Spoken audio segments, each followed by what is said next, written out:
You ask Tiger to solve. This deals with linear equations with one unknown. The final result is x equals -9. Let's solve it step by step. Group all constants on the right side of the equation. Subtract 660 from both sides. Simplify the arithmetic.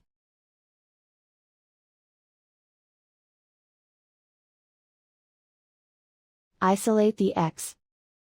Divide both sides by 66. Simplify the fraction.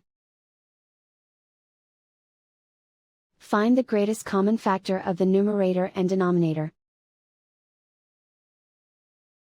Factor out and cancel the greatest common factor. And so the final result is x equals -9.